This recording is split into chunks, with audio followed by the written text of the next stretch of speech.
عبداللہ ابن مسعود کے بارے میں اس ویڈیو میں ہمارے چینل پر خوش آمدید۔ ایک عالم اور نبی اکرم صلی اللہ علیہ وسلم کے ساتھی۔ تاریخ اسلام میں عبداللہ ابن مسعود کا نام نبی اکرم صلی اللہ علیہ وسلم کے معزز صحابہ میں سے ایک کے طور پر چمکتا ہے۔ عبداللہ بن مسعود رضی اللہ عنہ اپنے گہرے علم، غیر متزلزل ایمان اور اسلام کے پھیلاؤ کے لیے ان کی غیر معمولی لگن کے لیے مشہور تھے۔ اس مضمون میں اس قابل احترام شخصیت کی زندگی اور ان کی خدمات پر روشنی ڈالی گئی ہے، جس میں ابتدائی مسلم کمیونٹی کے لیے ان کی انمول خدمات کو اجاگر کیا گیا ہے۔ ابتدائی زندگی اور تبدیلی۔ عبداللہ بن مسعود محمد صلی اللہ علیہ وسلم کی نبوت سے تقریباً 5 سال قبل مکہ، عرب میں قبیلہ بنو حضل میں پیدا ہوئے۔ ایک شائستہ ماحول میں پرورش پانے والے اب رضی اللہ عنہ نے اپنی ذہانت، فصاحت اور علم کی جستجو کے لیے شہرت پیدا کی۔ چھوٹی عمر میں عبداللہ ابن مسعود نے محمد صلی اللہ علیہ وسلم میں نبوت کی نشانیوں کو پہچان لیا اور بغیر کسی ہچکچاہٹ کے اسلام قبول کیا۔ اب رضی اللہ تعالی عنہ سب سے ابتدائی مذہب تبدیل کرنے والوں میں سے ایک بن گئے۔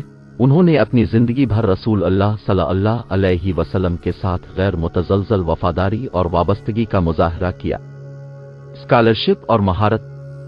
عبداللہ ابن مسعود ایک غیر معمولی ذہانت کے مالک تھے، جسے انہوں نے مکمل طور پر اسلام کے مطالعہ کے لیے وقف کر رکھا تھا۔ وہ قرآن اور رسول اللہ صلی اللہ علیہ وسلم کی تعلیمات کے اولین حکام میں سے ایک بن گئے۔ نبی اکرم صلی اللہ علیہ وسلم نے ان کا بہت احترام کیا اور اکثر انہیں قرآن کا جاننے والا کہا۔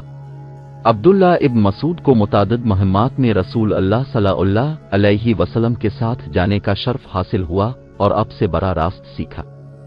اس نے رسول اللہ صلی اللہ علیہ وسلم کی گہری حکمت کو جذب کیا، قرآن کا ایک اہم حصہ حفظ کیا اور اس کی گہرائیوں اور باریکیوں کو سمجھا۔ قرآن کی تالیف میں تعاون۔ عبداللہ ابن مسعود نے قرآن کی حفاظت اور تالیف میں اہم کردار ادا کیا۔ ان کے گہرے علم اور رسول اللہ صلی اللہ علیہ وسلم کے ساتھ قربت نے انہیں تالیف کے دوران ایک انمول وسیلہ بنا دیا۔ نبی صلی اللہ علیہ وسلم کے مقرر کردہ کاتبوں میں سے ایک کے طور پر عبداللہ ابن مسعود نے مختلف مواد پر وحی کو نقل کرنے میں بڑھ چڑھ کر حصہ لیا۔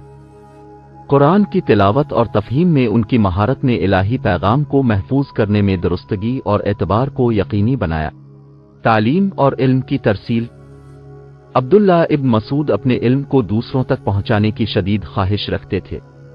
وہ ایک مشہور استاد بن گیا، جس نے دور دراز سے طلبہ کو اپنی طرف متوجہ کیا جو اس کی حکمت اور بصیرت سے سیکھنے کی کوشش کرتے تھے۔ اب رضی اللہ عنہ نے علمی حلقے قائم کیے جن میں آپ کو قرآن و سنت، رسول اللہ صلی اللہ علیہ وسلم کی تعلیمات اور عمل کا علم فراہم کیا۔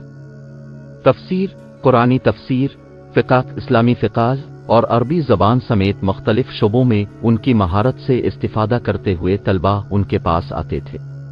عبداللہ ابن مسعود کی تعلیمات نسل در نسل گونجتی رہتی ہیں، کیونکہ ان کے طلبہ نے اپنے علم کو پوری اسلامی دنیا میں پھیلایا۔ اسلام کے حقیقی جوہر کو محفوظ کرنے اور پھیلانے کے لیے ان کی وابستگی نے اسلامی اسکالرشپ کی ترقی پر انمٹ نقوش چھوڑے۔ اخلاق اور تواضع۔ عبداللہ ابن مسعود کی اسلام کے لیے لگن صرف ان کے علمی مشاغل تک محدود نہیں تھی۔ انہوں نے عاجزی، انکساری اور تقوی کی اقدار کو مثالی بنایا۔ اپنے وسیع علم کے باوجود وہ زمین سے نیچے، قابل رسائی اور رہنمائی کے متلاشی افراد کی مدد کے لیے ہمیشہ تیار رہے۔ ان کی سادگی اور عاجزی نے لوگوں کے دل جیت لیے اور بہت سے لوگوں کو اسلام کی طرف راغب کیا۔ انہوں نے ایک معمولی زندگی گزاری، دنیاوی آسائشوں سے پرہیز کیا اور علم اور روحانی ترقی کے حصول پر توجہ دی۔ عبداللہ بن مسعود رضی اللہ عنہ اسلامی تاریخ میں ایک مثالی شخصیت کے طور پر کھڑے ہیں، جو اپنے اٹل ایمان، گہرے علم اور اسلام کی تعلیمات کے لیے انتھک لگن کے لیے قابل احترام۔ رسول اللہ صلی اللہ علیہ وسلم کے صحابی کے طور پر انہوں نے قرآن کے تحفظ اور نشر و اشاعت میں ایک اہم کردار ادا کیا، جس سے اسلامی علمی علوم کی ترقی پر انمٹ نقوش چھوڑے گئے۔